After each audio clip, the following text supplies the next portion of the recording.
Hello everyone and welcome. Today we'll be taking a look at a highlight best-of-3 series of professional StarCraft 2. Joining me here for map number 1, the beautiful El Dorado it shall be. The bottom left corner belonging to a undeniable force to be reckoned with. It is the Terran, ByuN. And their Zerg opponent here spawning into the bottom right corner. Will they play a bit of a standard game or will they go off on their own path? It is Rogue. There we go. Got them. Got them both done. No issues, no errors, no mistakes. Hello everyone. Welcome back. A TVZ for you all today. Recommended to me, a recent batch of replays I got and heard this was a pretty good one. Some little bit of shenanigans going down from what I hear. Things are looking, I'll say, dreadfully standard, and so far. ByuN, I actually kind of like this barracks placement. Normally you'd see the barracks, you place it like closer to over here, then the add-on takes the middle spot, but I actually really like this. You have double depot over here then. We'll keep it going, see how things unfold. The Reaper's going to be the choice of ByuN Reaper, of course. Rogue off on the other side. Things are looking fine. Rogue, we noticed the Overlord action cam, I will say, as illustrated by the lovely mini-map pathing here. Rogue brought it up to check the top of the ramp here.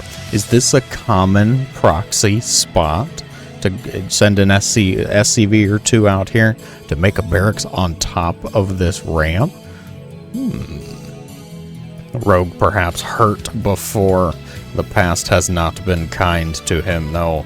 The Reaper also probably not going to be kind to him. It starts to pick off some Zerglings. Queen will have to show up here. ByuN does get one Zergling, I'll say. Drones, I don't expect. No. Oh god, it's gonna be close now. He's still on the creep. The red health. A second kill, though. Second Zergling will go down, which ByuN, I'm sure, has got to be feeling great about. Be undeniable value to get. No. Queen's out now, though. Creep will begin to be spread. The third hatch already on the way. Rogue slipped that drone out, able to get that started. ByuN highly focused pinpoint laser targeting system on these Zerglings on those drones, deciding not to try to deny the third hatch. Queens keep him away. Oh. Okay. Well, this makes the statements I got upon said recommendation a little more sensible. ByuN is going to go for a fast third CC, of course. Not unusual, not against the standard grain for TVZ builds, but they're going for what appears to be a quick gold base. A little bit of economic shenanigans. Plays for the moolah, it would seem. ByuN's going to have to complete the command center, then mine these couple of patches. These are very small patches, though. They've only got 10 minerals apiece, which I'm sure, as all of you lovely Grandmasters know, the SCV will need to take 2 trips to clear those out. 1, 2, bye-bye mineral patch. So we'll see that get landed in position very shortly. Hellions seem to be meeting up with the Reaper on the map. Behind this, we have a ByuNchi build.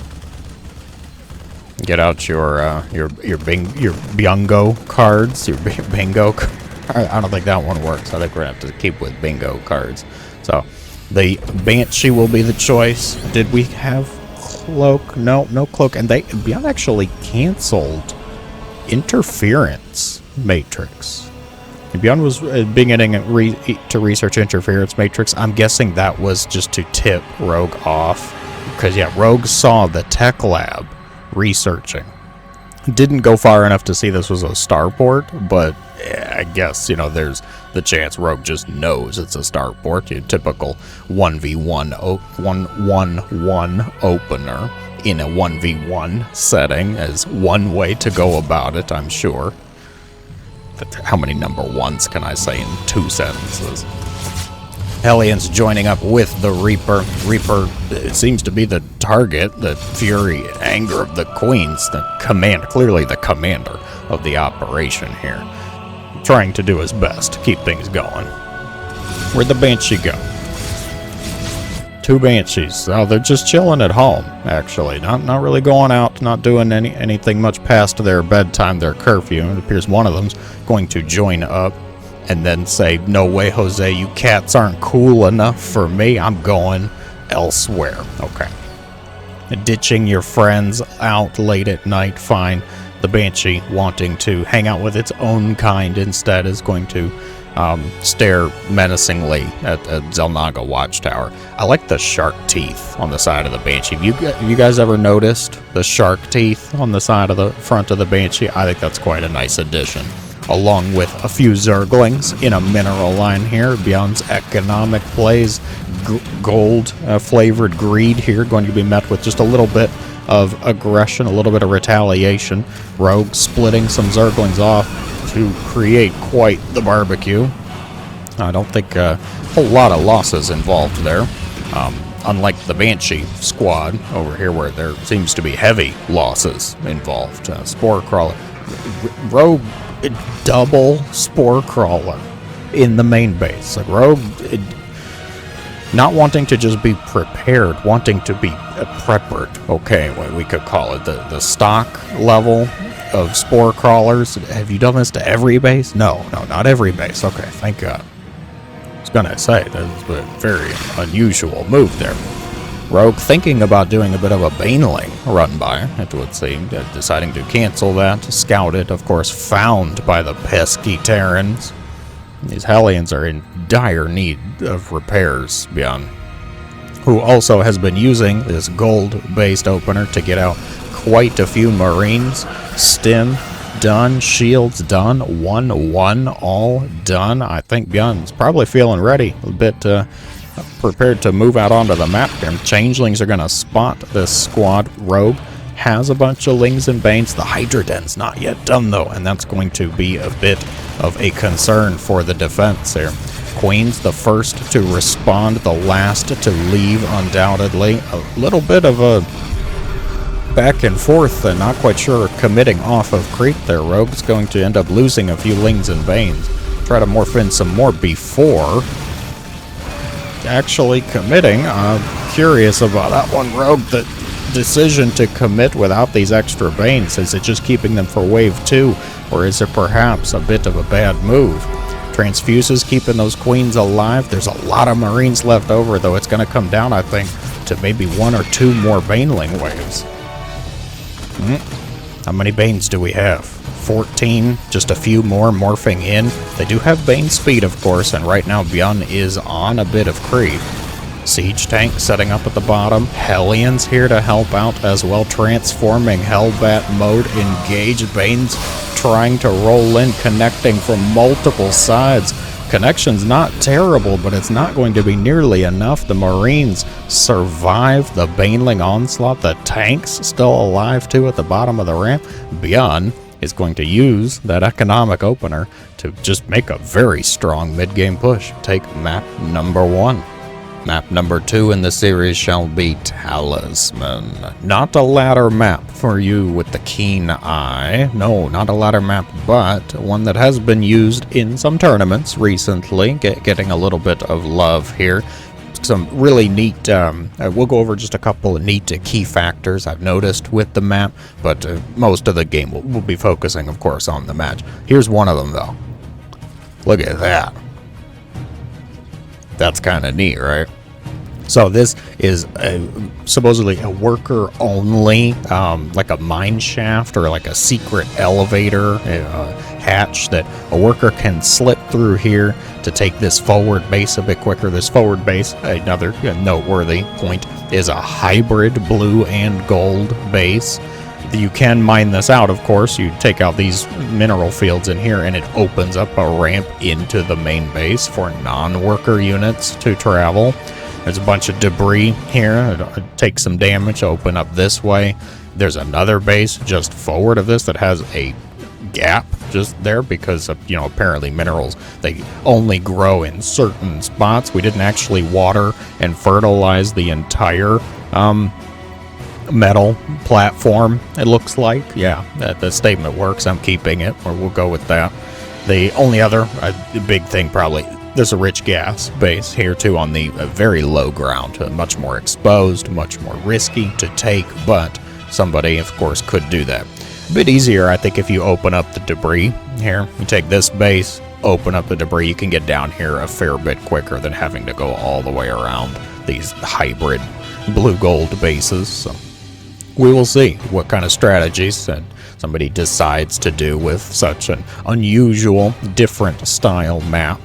Not a bad map at all. I wouldn't be surprised to see this make it into a ladder pool one day if anybody remembers that the ladder pool exists and we get some semblance of update to that. But for now, we'll just enjoy seeing it in various tournaments. The Reaper heads across the other side, decides to harass said hybrid base from above, making his way into the main base. Queens here, though, they popping out. ByuN picking off another Zergling, but nothing too catastrophic.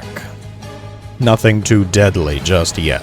And ByuN's build behind this shaping up a bit more like a normal TVZ setup. That third CC is going down in the main base, likely to just be floated down to somewhere in particular in a few moments. Reaper looks to be getting fended off, shied away. The debris, Rogue already starting to open it up. These are a bit of a conjoined debris, so they all take damage, even if you're only hitting one patch. Why we had, you know, 7 or 8 patches of individual debris conjoined instead of just like one big destructible rocks, beyond me, but here we are, and that's fine. The Lings will deal with that. They will gnaw, chew, and gnash their way through that metal soon enough. Stick with the Reaper action cam, I suppose, for now. Rogue's third hatch getting slapped down, just droning up happily behind this, as Zergs tend to do. Reaper testing his life survival skills. He gets a drone on his way out, which is not game-ending, of course, not world-shattering to pick off one drone, but certainly great to watch, great to look at.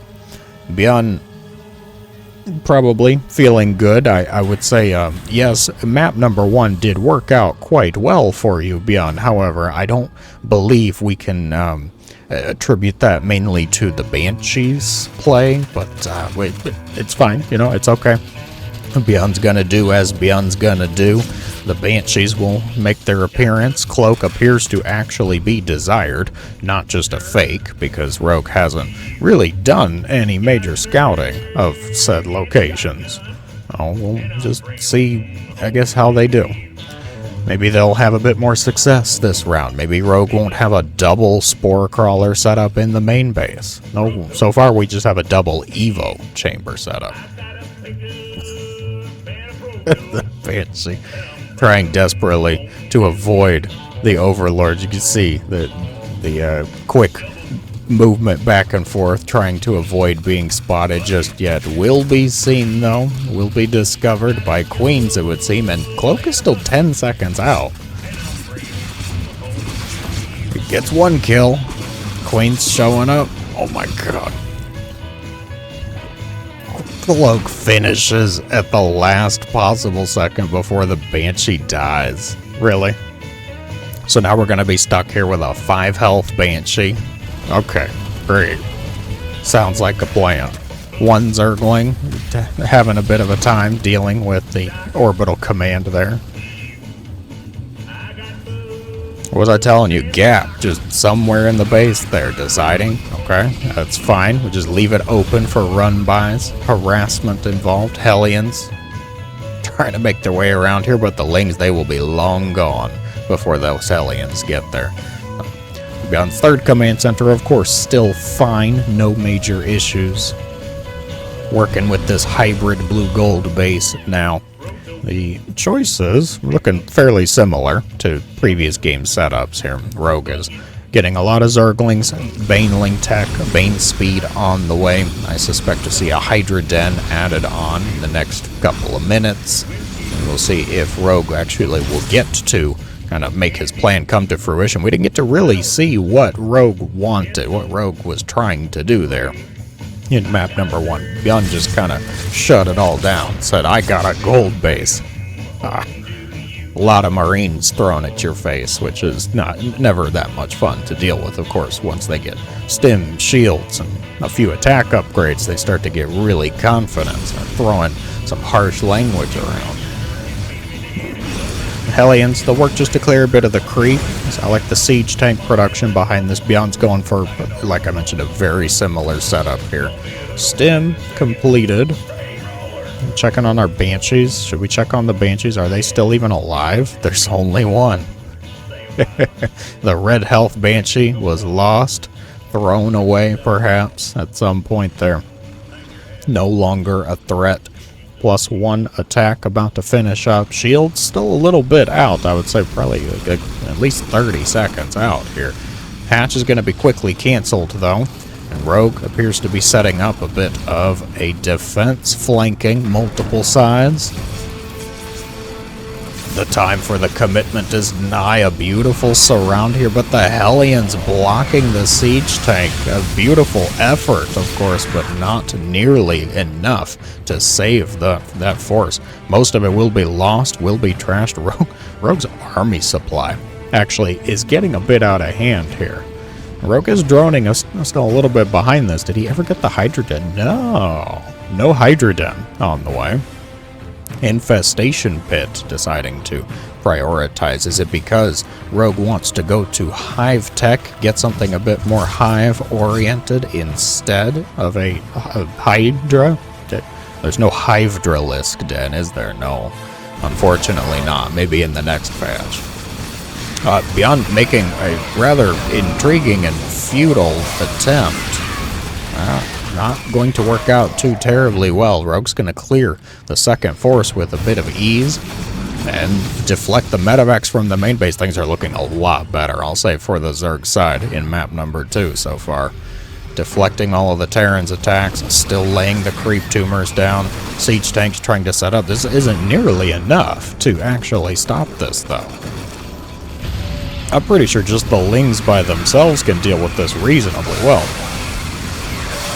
The siege tank's going to be picked off. The Bane's connecting decently well. It's going to be plenty fine. It's too many Zerglings. How are there so many Zerglings, you ask? Rogue making it happen. Getting the bit of a blue-gold base for himself. Decides to just kind of pull the trigger with a bunch of Zerglings. Map number 2 is going to go to the Zerg, which means it is a series. We have ourselves a finale. The grand finale will be played on the map Ley Lines here. Joining me in the upper right corner, the red Zerg fighting back, getting a win on the board thanks to way too many Zerglings. It is Rogue. And the Terran opponent here, the bottom left corner, getting a win in map number 1 thanks to a bit of shenanigans, a bit of strategery there.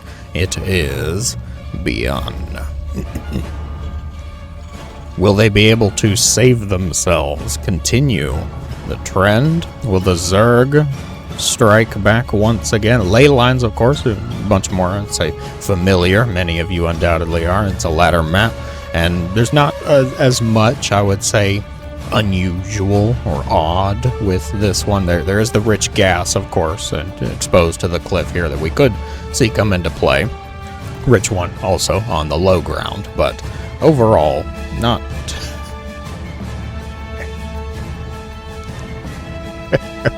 hiding the drone behind the Vespene gas.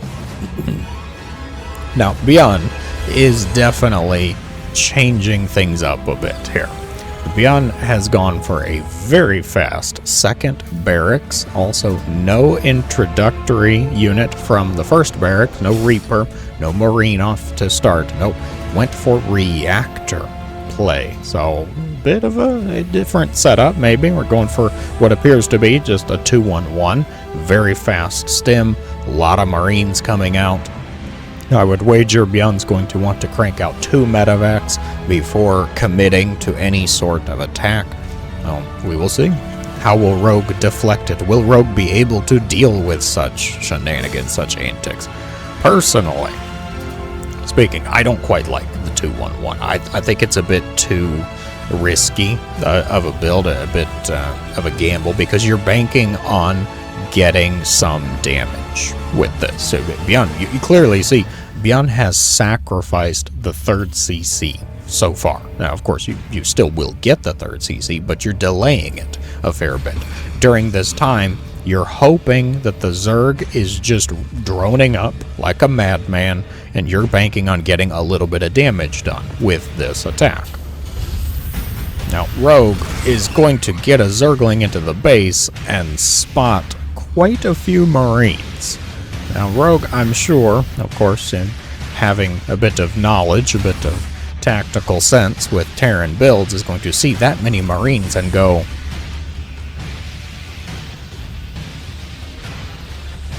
that was a lot of Marines, good sir. Do you have a permit for building that many Marines? Have you made sure that your food stores are in order, your supply depots are prepared to feed such an army?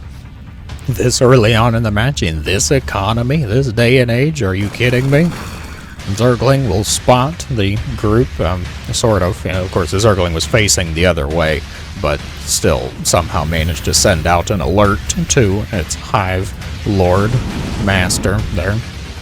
Oh, perfect match. The 2 medevacs, 16 Marines. Stim is completed.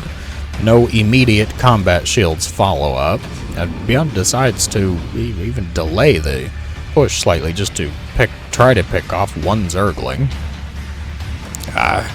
Alright, we're going to have a bit of a moment of truth here. We're going to see how this will go. If things go well, we might be looking at a very short game, but that is a lot of queens to deal with. Stim is used, and we're dancing our way up the ramp here. The Zerglings are ready to flank and surround if possible. The queens I think they want to lure the Marines up top. Will ByuN take the bait? Will ByuN make the move? The Marines have been healed up, so they're ready for another bout of stimming. Oh, no, we're not. No, okay. Get over here, quick. It's tactical strafe there. They'll never expect that one. Plus, one's about halfway done, which is still quite a fair bit off, I think, from being able to deal with this. ByuN, I think, tipped his hand a little bit there, stepped just slightly onto the vision range of the creep, because as you can see, creep, the vision extends just slightly past the line of creep there. He's going to be able to see those Marines. Rogue deciding not to take the hatch over there, then instead slapping it down over on the far right. Zerglings and queens eventually deal with those rocks, will make it a bit easier to traverse, surround, and flank. Queens ready to help out. Bit of defense, some reinforcements for the Terran. That's always a nice feeling. He kept the initial group of Marines alive. This is now a very scary force. The wall will be raised. Lings will be denied their entry, which means now I think all eyes are going to be on this attack. The Lings from the attack, though, coming back home, a bit of reinforcing. The Banes. Oh, he picks up most of the Marines. ByuN will save most of them. Siege tank will be left behind, will be destroyed, will be picked off, but at the end of it all, ByuN kept a decent chunk of the Marines alive, which I think is a key focus, an important point. You don't want to just throw away your units if possible, especially you've got the medevacs here to support, to help out. I think that was one major issue that ByuN had in the last map here. Both of the initial attack waves that ByuN sent out were completely wiped and completely destroyed. ByuN seems to be in a bit of a better mode right now, trying to keep things alive, spreading them out decently. Siege tanks set up wonderfully behind the mineral line there. Lings deciding to commit. It is go time, it would seem. The Banes focused down by both tanks and Marines. It will be a massive success. The siege tank still alive. The Marines feeling happy, feeling confident, able to push a bit farther. Now, the siege tank, you're going to have to find a better position, I think, if you want to push farther in, but it's not going to be too much of a concern. I think Rogue's going to help him out with the decision-making, cleaning up a decent chunk of the Marines. The next wave of Banes is ready. 11, 13, roughly, Banelings on the way. No Hydroden, no extra tech just yet. Overlords seem to be the focus. ByuN just trying to keep the creep in control, in check. Queen Regicide on the field. This hatchery will not get to see its drone-filled existence. Broodlings gunned down as they hoped to defend. Oh, the wall, not much of a wall anymore. Marines, quick, get the other depot. Rogue's like, well, if I'm destroying depots, I'm going to destroy all the depots, okay? The wall will have to be remade. ByuN on it pretty quick, though. The biggest pain, the biggest hurdle with this was the bit of supply block that came from that. ByuN having to remake those, not just for safety, but also for mechanics. Oh. The depots are remade, the wall reconstructed. The Rogue seems to be just kind of holding everything in a spot here to help out, maybe clear this attack. Oh, there he goes. Surround once again, flanking from multiple angles. The Banes trying to connect to the Marines. The siege tanks cleared yet again. These medevacs are already full, which means... which means it's going to go fairly well for the Zerg in that slight engagement. But that is not all, though. Marines on the other side of the map. Rogue is able to get over here, quick enough at least. There's one siege tank very far back at the base of the ramp, so we'll be able to help out anchor the position. I love that ByuN has been keeping up the siege tank production. Personally, I would add on a second factory with this setup. If you want to go siege tanks, I think totally fine. It can work. There's the argument, of course, Widow Mines tend to be a little bit more helpful up against Ling Bane, but you just can't beat the icon of the siege tank, truly. It's just the good old Terran composition. You got Marine, Tank, Medevac in this case for SC2. Things are just looking pretty great. Now, at this point, resources lost heavily in favor of the Terran. ByuN has been bleeding off a fair bit of units, but I still think it has been overall good for ByuN at this point. ByuN's been able to add on a bit of tech behind this, going up to Liberators, adding on... Oh, no, do we still not have a third CC? ByuN, really? No third base? No, not...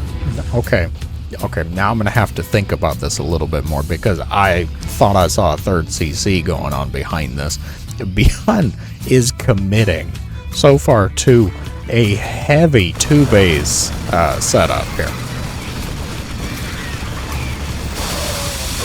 It's all fun and games till the Banelings at the front. The Marines, siege tanks still doing pretty well behind this. A little bit on the low ground to help out. There's not a whole lot of Banes left over, but ByuN's going to have to target fire them down if he wants to be able to move forward. Siege tanks still doing pretty well, picking off the Lings. +2 attack just completed for the Marines, so they're going to get even a little bit scarier. Hatchery appears to be abandoned. Rogue's pulling the drones off. Yeah, drones pulled. Hatchery will be sacrificed. This was the one researching Burrow, too, for some reason. Rogue says, that's fine, I don't need Burrow, I've got Banelings. The hatchery will not survive. Burrow will be denied, so close to it actually being completed too.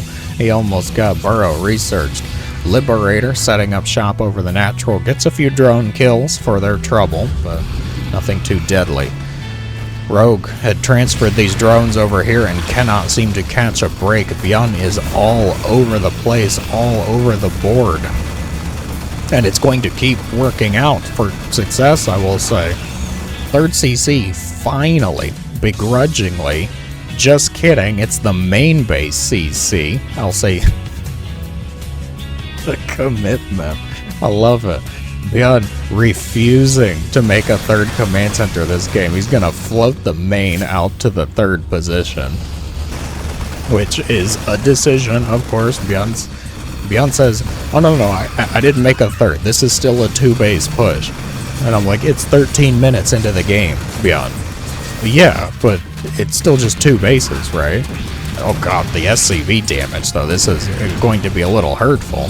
Bit catastrophic, I will say. If you're trying to keep on a low worker count, a high octane economy army production like this, you need to make sure those workers are staying alive. Now, things are still, I would say, going pretty well for ByuN. He's been keeping Rogue on edge. Hatcheries have been lost left and right. Nearly 400 Zerglings have been bled off, too. Oh, the medevacs focus on the Marines will be dealt with. I almost get that Queen, too. Oh, that's gonna hurt. 12 SCVs picked off. ByuN knocked down to 29 active workers. ByuN says, fine, I will make more SCVs. Mules will be dropped as well. Try to keep the economy rolling. ByuN's army is supplying. You see the army is wild right now. 80 Terran army supply up against 48 for the Zerg. Now, of course, Rogue's got quite a few Banes, nearly 30 odd Banelings in here, ready to help out, and that's going to definitely help, but things are looking, I think, more and more bleak as time goes on.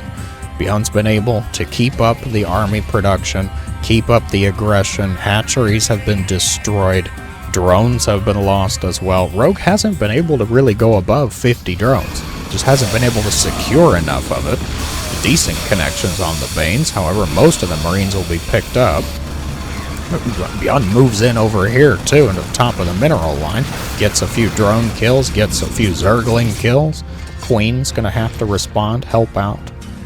The Rogue's been able to get a bit more army going out. It's got some Zerglings on the way, but it still feels like a scramble. Look at the money. Despite ByuN's lower worker count, he's keeping a better bank. Rogue's still having to commit everything to the defense. Banes, well, what are they going for? They go for some of the SCVs. They will get some of the Widow Mines. Emotionally damaged. Of course, a little bruised, a little injured there. A few Marines. Not worth mentioning. ByuN still, it feels like ByuN is just kind of everywhere with this setup. The production has been on point. The aggression has been full force. The Widow Mines decide to saunter right next to the Banelings, which is not going to go too well for them. Marauders up at the front. Not usually the first choice to deal with nothing but Zerglings, but they're doing okay as it stands. Queen's really the only source of anti-air. Gonna have to try to focus the medevacs, it would seem. The banks finally get a bit lower. I still really like ByuN's position. At any point, it feels like Rogue is just hanging on by a thread here. It's down to each individual Baneling wave. There's been no progress, no real tech increase. Rogue's gonna try to take another base. Will he regret this move, investing in a bit of economy instead of more defense? Banes here, Widow Mine, not going to connect just yet. Marines, Marauders pushing forward. Banelings trying to connect with them. The medevac saves them, though. We have another run by. Connections looking great. The SCVs are cleared. Widow Mine takes out most of the Zerg forces, though. ByuN should be able to clean that up. On the other side, ByuN takes another hatchery, though. Devastating for the Zerg at this point. Rogue, I think, oh my god, ByuN only has 9 SCVs, but he's got 67 army supply and enough confidence to break through and get it done. Wow. That was, That was a rather unexpected finale, I will say. Was it still a 2-base play? Was it still a 2-base push? I'm gonna have to say yes. There's only 2 command centers. A 17.5-minute 2-base game. Well done. Well-earned victory, certainly entertaining. If you enjoyed, be sure to let me know in the comments below. As always, thank you so much for watching. I hope you guys have a great day.